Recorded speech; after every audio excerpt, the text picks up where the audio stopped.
Queridos, é sempre um prazer e eu fico com o coração cheio de alegria, até eles colocarem ali para mim poder, deixa eu ver se vai aqui, tá ali, fico com o coração cheio de alegria em poder estar com vocês para a gente falar um pouquinho sobre isso. E a gente trouxe hoje, nesse momento, um pouco do spoiler da graça, e a gente vai falar um pouquinho sobre isso. Mas o que é o spoiler? Vocês aos domingos têm falado sobre as noites do spoiler, né?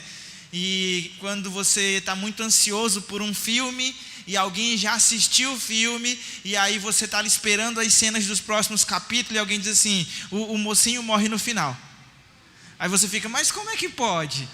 Eu estava ansioso pelas cenas dos próximos capítulos e agora você vem aqui e me dá uma dessa, você me adianta algo.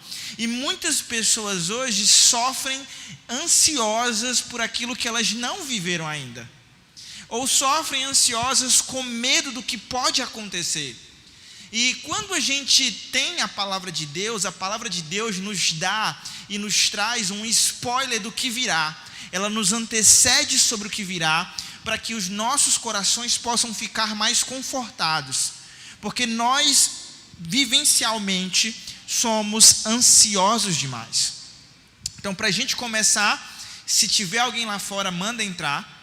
Então fica à vontade para você aproveitar. Se tiver alguém lá fora, pede para entrar, porque esse é o último momento que você pode aproveitar. Se você não veio ontem, se você não veio de manhã, ou se chegou um pouco atrasado nessa última palestra, é o último momento que você pode aproveitar dessa parte das profecias.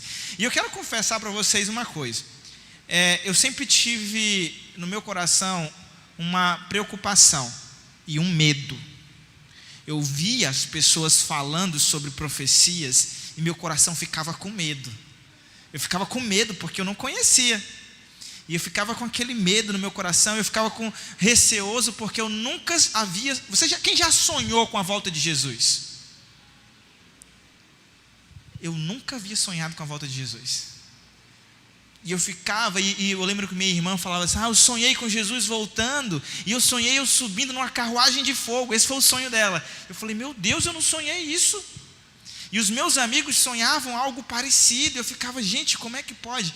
Até que alguns dias atrás, eu estudando sobre o tema e eu tentando pensar sobre o que a gente ia conversar, rapidamente eu começo a sonhar. Estou dormindo e eu sonho, e nesse sonho o coração fica apertado, porque algumas coisas acontecem no sonho e você não consegue explicar. E você acorda desesperado, e eu estava naquele sonho, e o sentimento era de angústia, quando no meio do sonho, eu olho, as pessoas estão ali meio que perseguindo os cristãos, e o sonho começa a ficar mais sério, até que quando tudo parece ser destruído no sonho, tudo para, e esse era o sonho, tudo parou, e meio a tudo paralisado, o silêncio era geral, e no sonho eu olho para um lado, olho para o outro, tudo está paralisado, e eis que eu olho para o céu e lá vejo uma pequena mão e ela começa a crescer. Eis que vinha o Senhor Jesus, e o meu sonho então me faz despertar, e eu acordo quase que em lágrimas, porque mesmo depois de muito tempo eu consegui vislumbrar um pouco do que será quando Jesus estiver voltando. Mas vamos lá, nós estudamos sobre muitas coisas. O Ícaro e o pai, eles não deram só um spoiler aí da graça, mas falaram muita coisa que a gente vai falar aqui hoje. Então, a gente vai falar basicamente sobre 3 conceitos. Vou ajeitar aqui para ficar mais fácil.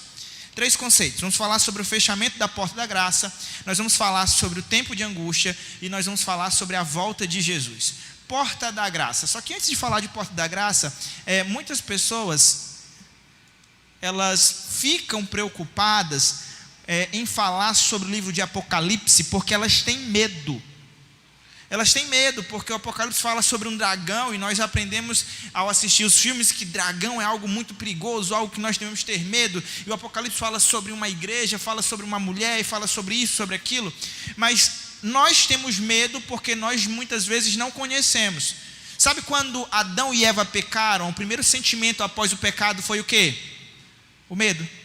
Eles tiveram medo porque eles não sabiam as cenas dos próximos capítulos, eles não sabiam o que ia acontecer, eles não sabiam o que lhes reservava, e por isso eles tiveram medo. Foi isso que aconteceu com Adão e Eva. E nós muitas vezes temos medo porque nós não conhecemos. Mas hoje o livro de Apocalipse nos traz alguns conceitos importantes. E para que nós entendamos esses conceitos importantes, nós precisamos estudá-lo. E o próprio Deus, ao criar o livro de Apocalipse e escolhê-lo para finalizar os livros da Bíblia, ele trouxe uma mensagem importante. Vamos lá no livro de Apocalipse. O primeiro texto dessa mensagem está lá no Apocalipse capítulo 1. Queria que você pegasse. Se você não estiver com sua Bíblia, está ali na tela. A intenção de Deus ao criar esse livro foi uma e simples. Deus lhe deu para que ele pudesse mostrar aos seus servos as coisas que iriam o quê? Estão comigo? A internet respondeu e vocês não. As coisas que iriam acontecer. Então o livro de Apocalipse, ele nos mostra sobre aquilo que iria acontecer, e por isso a necessidade de nós estudarmos temas tão relevantes quanto o livro de Apocalipse. A escritora que o pai mencionou agora há pouco, Ellen White, ela menciona algo fantástico, e eu queria compartilhar com vocês. Ela diz o seguinte: quando os livros de Daniel e Apocalipse forem bem compreendidos, terão os crentes uma experiência religiosa inteiramente diferente, e ser-lhes-ão dados tais vislumbres das portas abertas do céu, que o seu coração e que a sua mente se impressionarão com o caráter que todos devem desenvolver, a fim de alcançar a bem-aventurança e a bem-aventurada esperança que deve ser a recompensa dos puros corações, testemunhos para os ministros e obreiros. Queridos, pausa na história. No meu DNA, no seu DNA, corre em nosso sangue o caráter de Deus. Amém?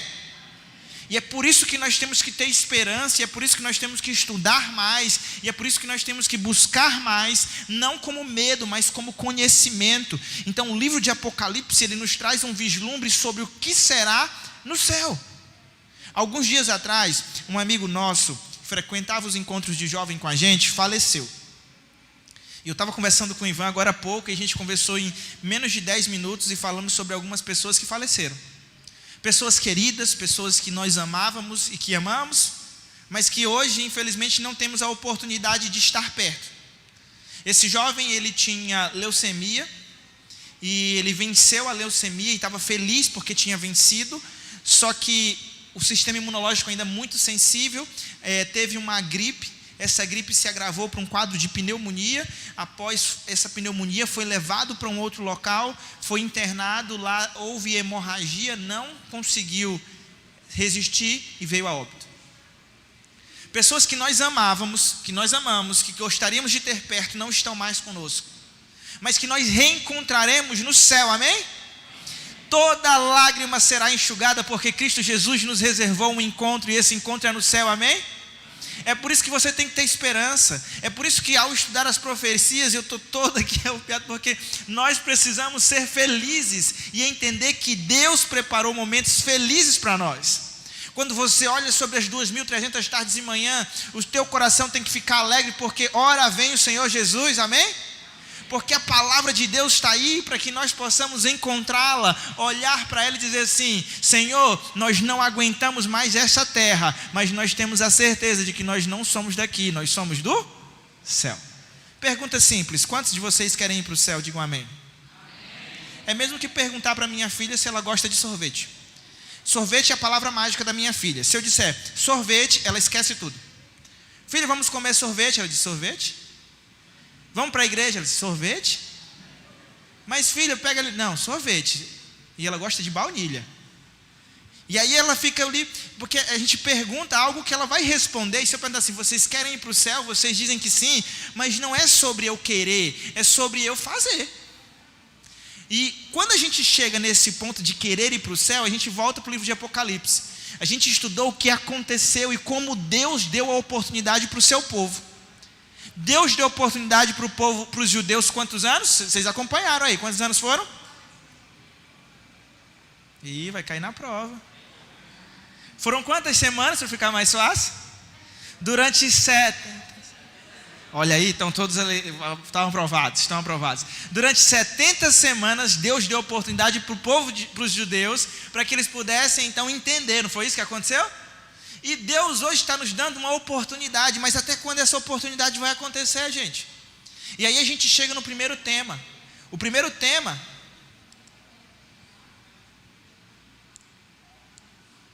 Espera aí, que eu estou aprendendo a mexer nisso aqui. Aqui. Primeiro tema é sobre a porta da graça. Talvez você já tenha escutado falar sobre isso.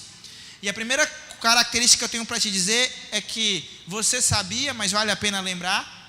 Aqueles que pegaram a referência do Congresso Universitário, estamos juntos. É o seguinte, o termo porta da graça não existe na Bíblia. Você sabia? Não existe. Assim como trindade não existe também na Bíblia.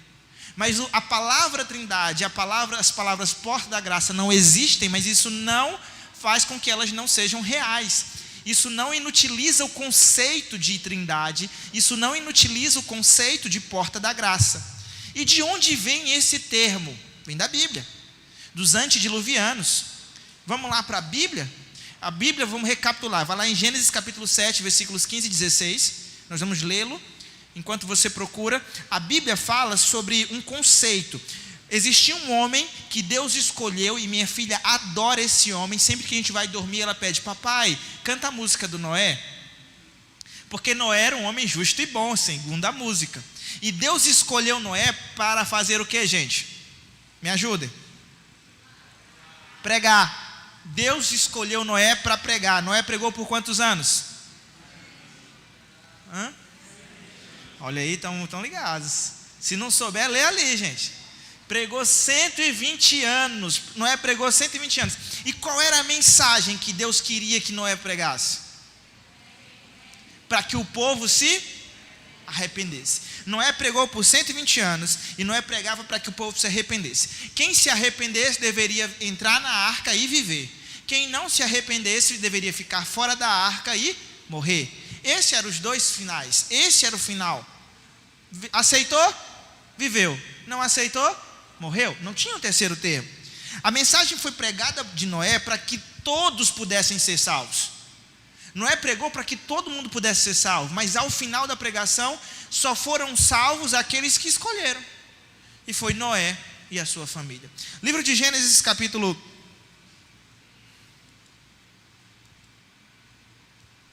Pronto. Capítulo 7, eu falei 5, foi? Gênesis capítulo 7, versículos 15 ao 16, diz o seguinte: de toda a carne em que havia fôlego de vida, entraram de 2 em 2 para Noé na arca.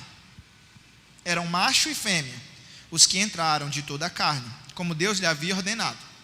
E o Senhor fechou o quê? O Senhor fechou a porta após... Aconteceu que quando a chuva começou a cair, as pessoas começaram a gritar, as pessoas começaram a se desesperar e diziam: Noé, por favor, agora eu acredito. Mas Noé falou: eu preguei por 120 anos. Deus te deu a oportunidade, mas vocês não aceitaram. E ainda que eles quisessem, não havia mais possibilidade, porque a porta havia se... Quem entrou estava salvo, quem não entrou estava o quê? Existe um outro texto, nos evangelhos existe uma história, que é a história das 10 virgens. As 10 virgens representam a igreja, e lá estavam as 10 virgens. Dentre essas 10 virgens, haviam 5 que eram prudentes, e haviam 5 que não eram prudentes, eram chamadas de loucas. 5 prudentes, elas tinham azeite. Qual era a diferença das prudentes para as não prudentes? As prudentes tinham algo chamado azeite, e as não prudentes não tinham azeite. O azeite representa o Espírito Santo. Então significa que nós, assim como as nécias e as prudentes, nós precisamos de quê? Do Espírito Santo. E lá em Mateus capítulo 25, 10, acompanha comigo, Mateus 25, 10. Se você não conseguir acompanhar, lê lá, que está aqui atrás. Tá? Mateus 25, 10 diz o seguinte: e saindo elas para comprar, chegou o noivo, e as que estavam apercebidas entraram com eles para o quê? Para as bodas, e fechou-se o quê? Olha a porta mais uma vez. A porta então se fechou. E depois que a porta se fechou, quem estava fora conseguiu entrar? Quem estava dentro saiu? Estava então finalizado, acabou. E aí então nasce biblicamente esse conceito da porta, que então refere-se à graça de Cristo Jesus, que está disponível para o povo de Deus. E ei, acorda aí, a graça de Deus está disponível para você, amém? A porta da graça ainda está aberta, amém? Mas você precisa decidir. O ponto principal desta profecia, ou do que irá acontecer, está nas nossas decisões. Porque sabe o que vai acontecer? Essa porta não vai ficar aberta por todo o tempo. As virgens estavam lá e a porta ficou aberta por um instante de tempo. Mas a porta se fechou. E sabe o que diz a Bíblia? Abra lá a tua Bíblia no livro de Apocalipse, capítulo 22, versículo 11. Esse texto foi lido e nós estamos chegando a um momento fantástico da história. Apocalipse capítulo 22, versículo 11. Quem achou, diga amém. Continue o injusto fazendo o quê? Continue o imundo sendo o quê? O justo continue na prática da justiça. E o santo continue a se... Pausa na história. Evangelho de João, capítulo 14, versículo 15, diz o seguinte: se me ameis, guardareis os meus... Existe uma característica da igreja verdadeira, que é guardar o quê? Deixa eu te falar uma coisa. Você vai pecar. Mas fica tranquilo, eu também vou pecar. A nossa caminhada rumo ao céu nos faz pecadores. Nós somos pecadores. E nós temos uma ideia de que para sermos salvos temos que ser perfeitos. Deus não prega perfeição, Deus prega santidade, Deus prega exemplo. E deixa eu te dar um exemplo. Minha irmã, ela foi estudar no Rio de Janeiro. A irmã do Ivan foi estudar em Pernambuco. E minha irmã lá no Rio de Janeiro, ela passou 6 meses e voltou de férias. Minha irmã saiu daqui de Timon e Teresina falando oxe. E ela voltou falando, ela botou a mão aqui e dizia: caraca, mano. Eu falei: não, para com isso. Foram 6 meses. 6 meses. Ela começou a conviver com algumas pessoas, só que existia um outro ponto. Ela começou a admirar o que essas pessoas faziam. E o conviver e o admirar fez dela ser semelhante a essas pessoas. Se eu fosse passar lá para Recife, eu ia voltar um nojo.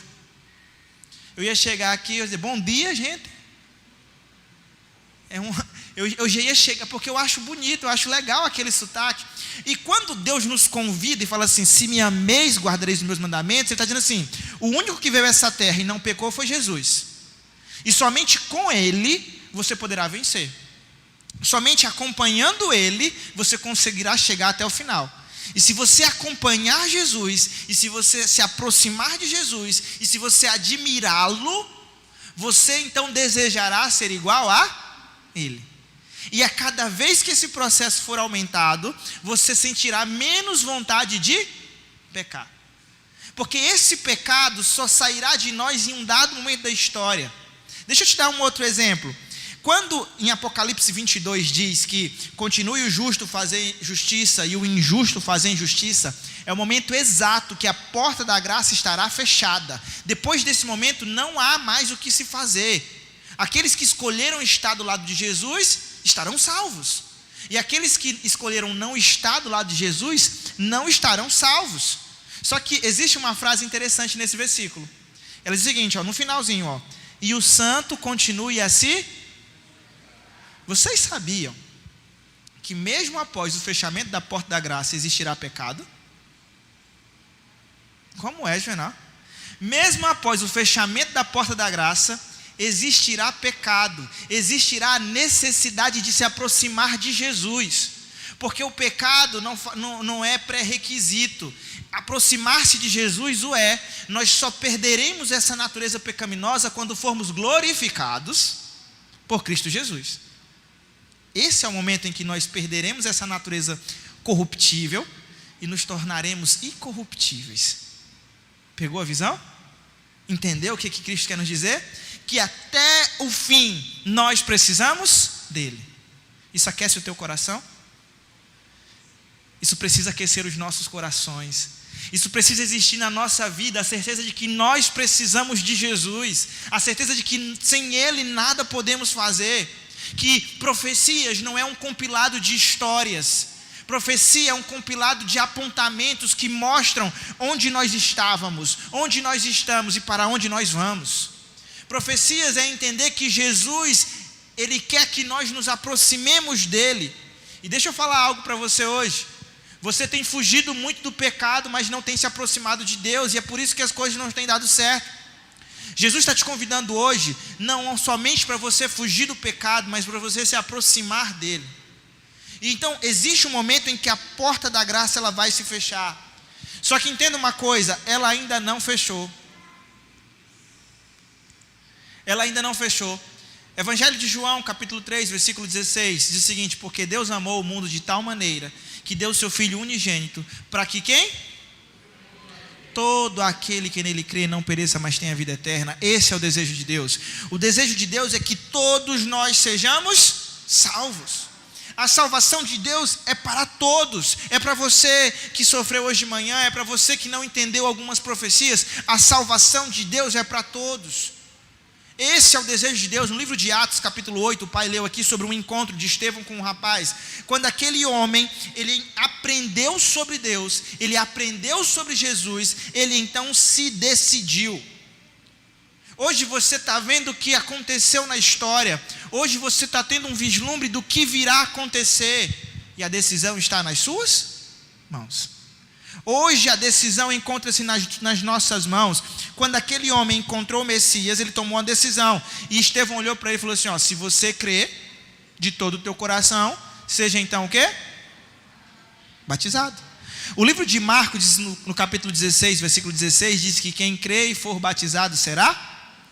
Crer e for batizado. Crer em Cristo Jesus, se aproximar dele e tomar a sua decisão. Isso envolve a graça, isso envolve essa porta que ainda está aberta para mim e para você. No livro de 2 Pedro, capítulo 3, versículo 9, nos fala sobre algo interessante. Diz o seguinte: não retarda o Senhor a sua promessa ou glória, como alguns a julgam demorada, pelo contrário, Ele é longânimo para convosco, não querendo que nenhum de vocês pereçam, senão que todos cheguem ao quê? Deus quer que você se arrependa. Essas são as últimas profecias, são os spoilers do fim, são as cenas dos próximos capítulos que envolvem arrependimento, que envolve perdão, mas que acima de tudo envolve decisão. Mas entende uma coisa, se Deus quer que todos sejam salvos, por que muitos se perderão? O desejo de Deus é que todos sejam salvos, mas por que muitos se perderão? Simplesmente porque Deus respeita a sua vontade. Deus respeita o seu livre-arbítrio. Deus não vai forçar ninguém para ir para o céu. E as nossas atitudes precisarão falar muito mais do que as nossas vozes, se nós desejamos viver ao lado de Cristo Jesus. O desejo de Deus é que todos nós sejamos salvos, Ele nos prometeu. Mas para que isso aconteça, eu e você precisamos querer. Sabe por quê? Porque a porta logo se fechará. A porta da graça se fechará. Hoje, onde está Jesus? O pai falou agora há pouco. Apocalipse capítulo 14, versículo 7. Jesus está o que? Nos julgando. Ele está nos julgando.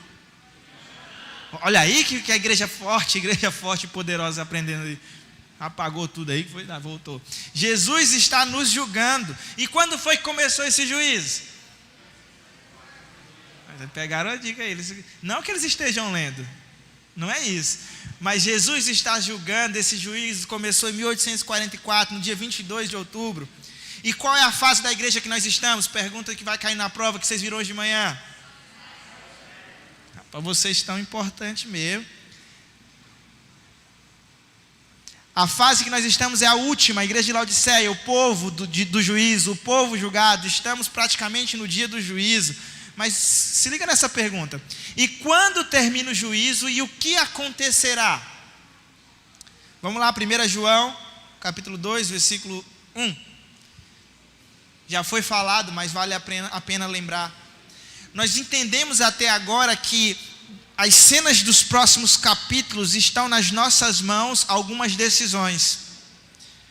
E meu avô sempre dizia, enquanto você procura, falou assim: meu filho, para se salvar, se salva quem quer. Mas para se perder, se perde quem quer e quem não quer. Isso ele dizia. E eu ficava tentando entender a lógica dele. Mas quando eu estudo a palavra de Deus, mais isso chega à minha mente. Lá em João capítulo 2, 1 João 2, 1 fala assim: filhinhos meus, estas coisas vos escrevo para que não, se todavia alguém pecar, temos um advogado junto ao Pai que se chama Jesus, que é o nosso. Jesus está aqui nos defendendo, intercedendo por nós. E o Pai comentou sobre uma função dupla de Jesus. Ele julga, mas ele intercede. No livro de Hebreus, capítulo 4, versículo 15, nos mostra que ele não ficará lá para todo sempre. Jesus não ficará no papel de julgador e de intercessor para todo sempre. Vocês lembram no povo de Noé, quando eles estavam lá, Noé pregando, mas em dado momento a porta, o quê? Lá estavam as virgens, e elas estavam juntas, umas estavam preparadas, outras não, e em dado momento a porta se abriu, e quando a porta se abriu, as que estavam preparadas entraram, e as que não estavam preparadas não conseguiram entrar, e eis que a porta fez o quê? Hebreus capítulo 4, versículo 15, diz o seguinte: porque nós não temos um sumo sacerdote que não possa compadecer-se das nossas fraquezas. Antes ele foi tentado em todas as coisas, e a nossa semelhança, mas sem nenhum. Existia então o papel agora de Jesus como sumo sacerdote, e Jesus como sumo sacerdote, ele fazia essa dúplice função de interceder, e agora como sumo sacerdote de nos julgar. E é isso que no ano de 1844 começou então um dos juízos, que era qual juízo? Olha aí, essa parte não está ali, valeu. E aí começou esse juízo, o povo de Deus então agora sendo observado. E então Jesus tinha a função de advogado, e Jesus tinha a função de juiz. Agora vamos lá, quando o juízo acabar, Jesus trocará suas vestes sacerdotais pelas suas vestes.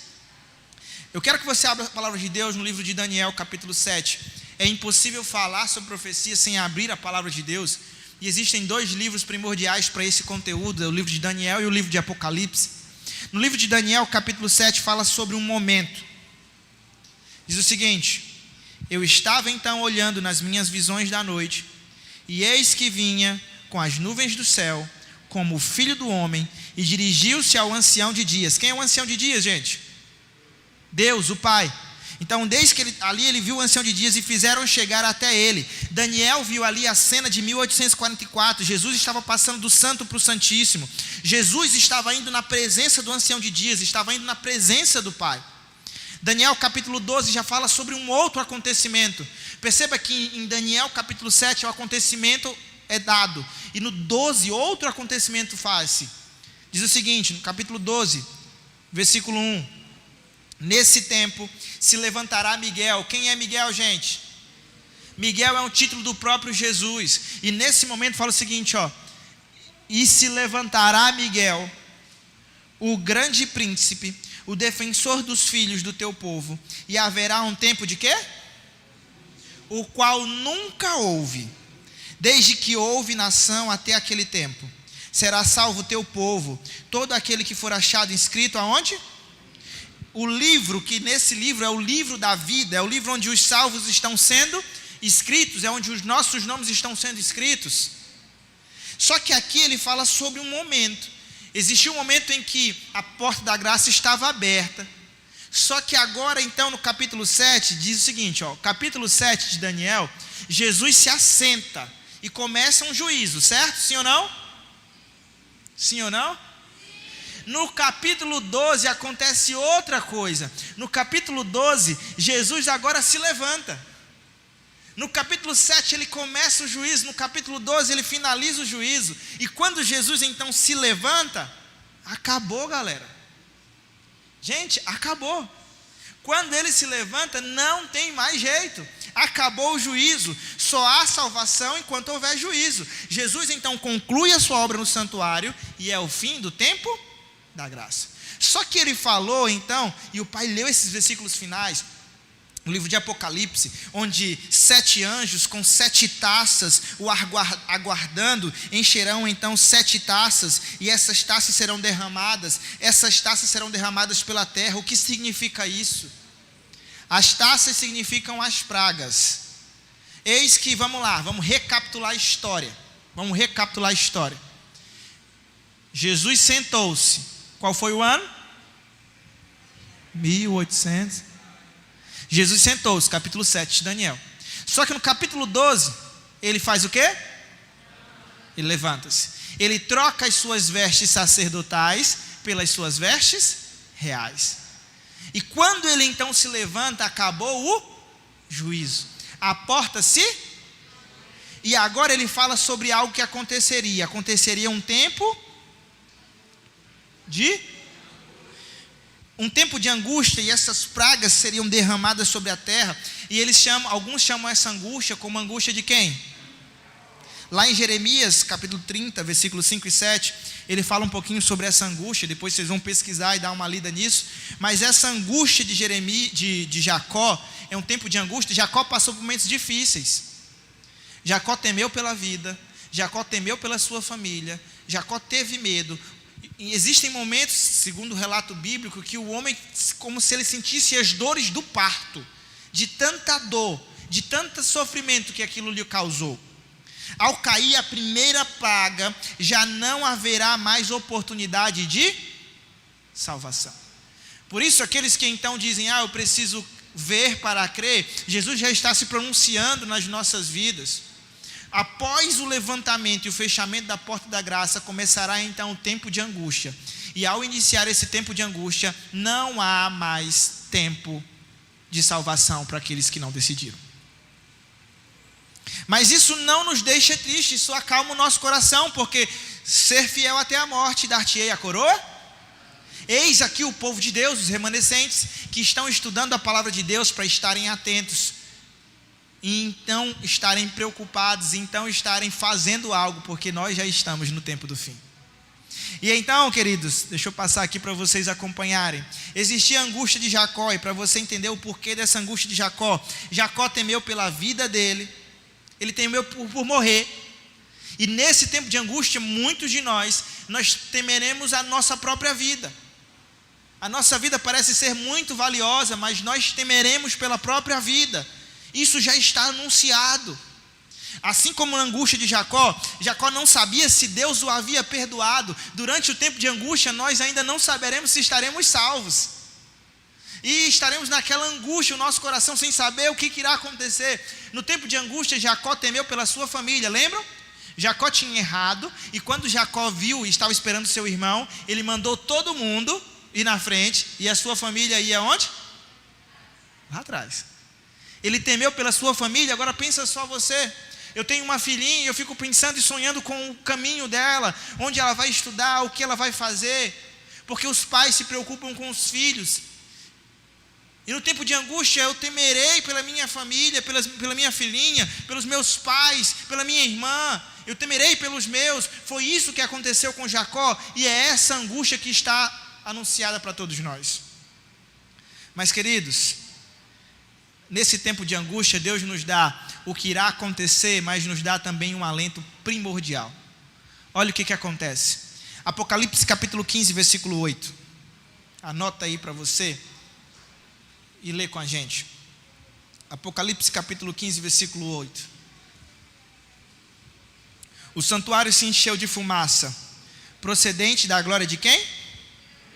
E do seu poder. E ninguém poderia penetrar no santuário até que se cumprisse os 7 flagelos dos 7 anjos. O pecado precisa ser exterminado de uma vez por todas. E naquele momento então, de acordo com o Apocalipse, acontecerá o tempo de angústia e as pragas começarão a ser colocadas. No livro de Apocalipse capítulo 16, ele anuncia as pragas que acontecerão. Os salvos passarão pela angústia, mas os salvos não serão acometidos pela praga. Olha aí que glória. Amém? Ainda que nós passemos por angústia, as pragas não nos acometerão. Acontecerão sinais, Deus está lá mostrando quem é o seu povo. E quando isso estiver acontecendo, as pragas estarão acontecendo, mas o povo de Deus não será acometido por estas pragas. As pragas, elas podem ser divididas em duas partes. A primeira, a segunda, a terceira e a quarta são pragas literais, todas são literais. Mas a primeira, a segunda, a terceira e a quarta é um sofrimento durante a angústia. E as últimas pragas são eventos do livramento do povo de Deus. Segura comigo, vamos acompanhar o que vai acontecer. 7 pragas, está um pouco pequenininho, mas eu vou ler para vocês. No livro de Apocalipse, no capítulo 16, versículo 2, existe a primeira praga. A primeira praga, ela se assemelha muito com algumas pragas que aconteceram em dado momento da história. Quem lembra?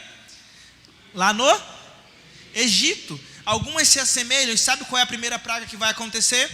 Acontecerá que as pessoas, elas terão úlceras malignas e o corpo estará cheio de feridas perniciosas, mas não serão todos os ímpios que terão essas úlceras. Não será todos os ímpios que terão essas úlceras, mas isso será cometido, e por isso nós não saberemos se estaremos salvos, e nem quem estará salvo, porque essas úlceras não acontecerá em todo mundo. Então, um dos sinais que acontecerá são úlceras, são doenças, são feridas, que acontecerá por parte daqueles que não escolheram estar com Deus. E sabe o que nos alenta? É que aqueles que escolheram estar com Cristo Jesus não serão acometidos por isso. Amém? Outra segunda praga, no capítulo 16, versículo 3. A água do mar se transformou, o quê? Em sangue. A água do mar se transformou em sangue. Isso é literal, mas não é universal. Imagina você, todas as águas se transformarem em sangue. Onde é que vem o oxigênio? Como que as pessoas vão, como que os justos conseguirão sobreviver? Mas a água em alguns locais se transformará em onde? Em sangue. Essas águas se transformarão em sangue e as pessoas irão beber esse sangue, representando os mártires que morreram lá atrás também, que derramaram o seu sangue. Então, a segunda praga é que as águas serão transformadas em? Só que não para por aí. Apocalipse capítulo 16, versículos do 4 em diante. Do 4 em diante, diz o seguinte: os rios e as fontes das águas também se tornarão em sangue. Os ímpios não terão mais água para beber, e eles chegarão a beber também esse próprio sangue. Aí eu vou para a próxima praga que acontecerá. Apocalipse 16, 6 ao 8. O sol vai aquecer a tal ponto que irá queimar os homens de tanto. O sol já está aquecendo muito, mas aqui fala que vai aquecer a tal ponto que as pessoas irão agora ter tanto calor, mas os ímpios continuarão blasfemando sobre Deus. É isso que fala no versículo que você vai ler em seguida. Enquanto as pragas aconteciam, os ímpios continuam a blasfemar sobre Deus. Existe então uma quinta praga. Apocalipse 16, capítulo 10, versículo 11. Existe trevas sobre o trono daqueles que não adoravam a quem? A Deus. As pessoas que decidiram não adorar a Deus, agora as trevas tomam conta. E eu quero ler com vocês Apocalipse capítulo 16, versículo do 10 ao 11. Abre aí pra gente. Diz o seguinte: derramou então o quinto a sua taça sobre o trono da besta, cujo reino se tornou em... E os homens remordiam a língua por causa da dor que sentiam, e blasfemavam o Deus do céu por causa da angústia e das úlceras que sofriam, mas ainda assim não se arrependiam das suas obras. Deixa eu falar uma coisa que pode acalmar o teu coração. Você olha as pragas acontecendo, você olha as angústias acontecendo, mas nós entendemos que essas pragas acontecerão num curto intervalo de tempo. Sabe por quê? Nós estamos em qual praga? Qual é a praga que nós estamos vendo? E os homens ainda estão sofrendo por qual praga? Então nós entendemos que essas pragas acontecerão num curto intervalo de tempo. E agora a gente percebe que está chegando a hora de Jesus voltar. E todas essas pragas não acometem o povo de Deus. E chegamos então na sexta praga. Apocalipse capítulo 16, versículo 12 ao 14. A união dos poderes. E então você pode perceber, mas é só agora que encontra-se esse decreto? Esse decreto já irá acontecer em proporções menores durante o passado tempo, mas é aí que então se torna. Sabe por quê? Porque as pessoas que não seguiam a Deus, que não, os ímpios, olham, se reúnem e falam assim: como assim? Se nós estamos fazendo tudo correto, e aquele povo não é o povo correto, por que que eles não estão sendo acometidos por isso? E aí eles vão se reunir e dizer assim: é porque Deus está com raiva deles. As pragas estão acontecendo em nós porque Deus está com raiva deles. Tudo isso está acontecendo com a gente por causa deles. E eis que então que os três poderes se unem. E então eles agora estão proibidos de fazer a sua verdadeira adoração. E aí acontece a sétima praga. E a sétima praga é algo fantástico. Porque o que acontece? Acontece que então terremotos começam a acontecer, as sepulturas começam a se abrir, chuva de pedras, tsunamis começam a engolir cidades, a coisa começa a ficar séria, o povo de Deus desesperado, mas então, eis que vem o Senhor Jesus. Passar por angústias não é fácil. O livro de Lucas, eu quero convidar você a abrir a palavra de Deus em Lucas, capítulo 17, versículo 26. Lucas 17, 26. Nós estamos chegando nos momentos finais dessa parte. Quando nós cometemos algo errado e nós começamos a nos afastar de Deus, isso é um processo. É um processo gradativo. Ninguém acorda num belo dia e diz assim: não, hoje eu não quero mais saber de Deus.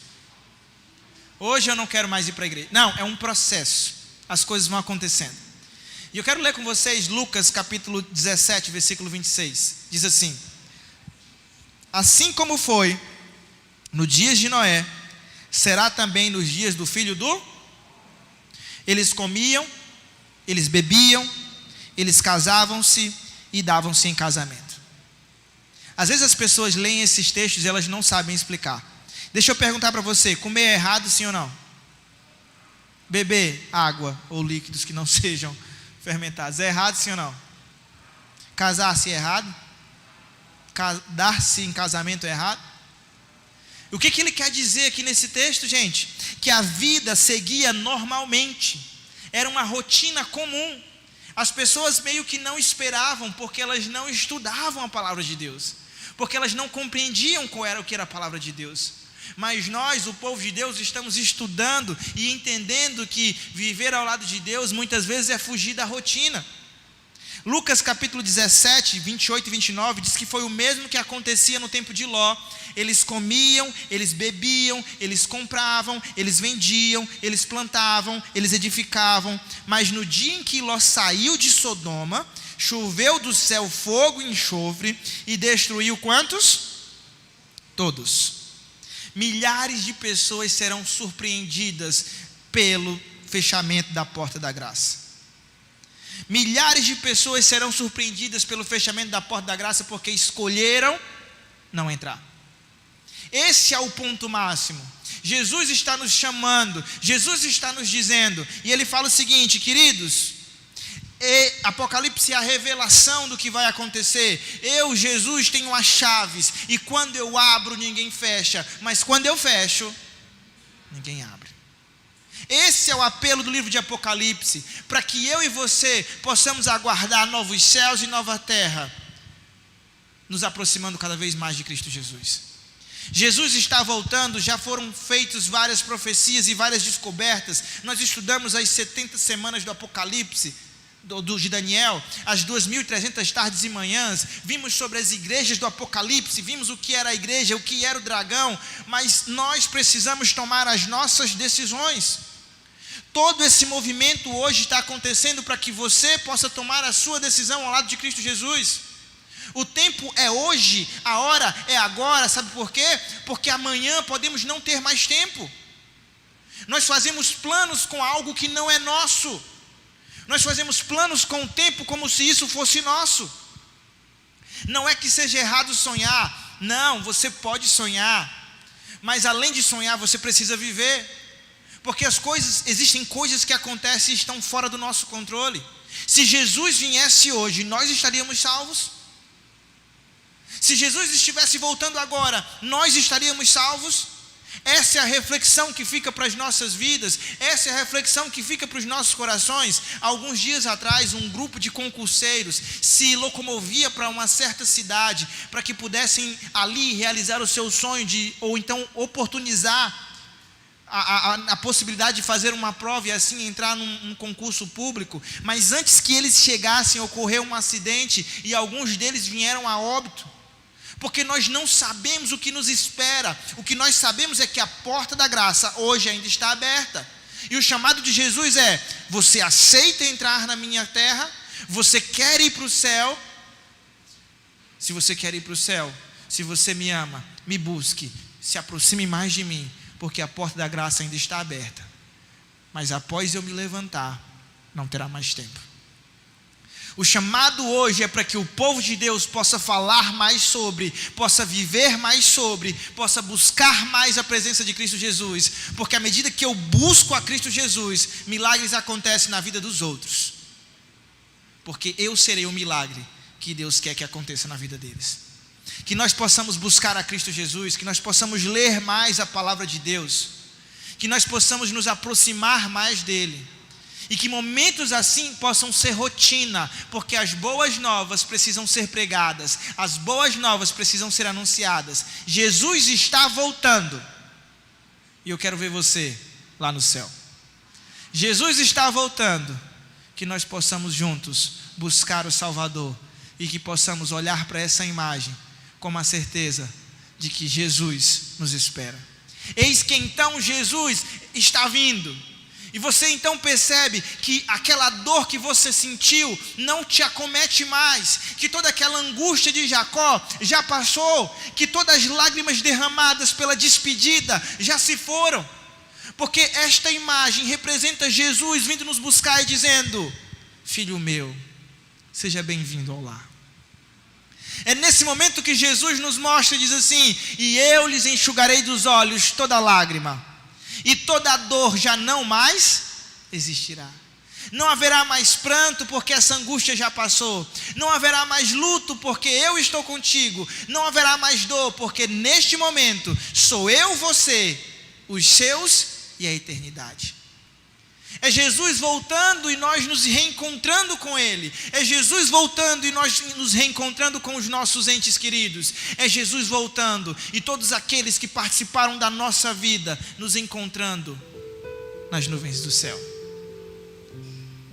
Esse é o chamado do livro de Apocalipse. Esse é o chamado de Deus para as nossas vidas. Eis que agora aqui estou. E a pergunta que não quer calar: onde estão os nossos? Você não tem sido um mau pai.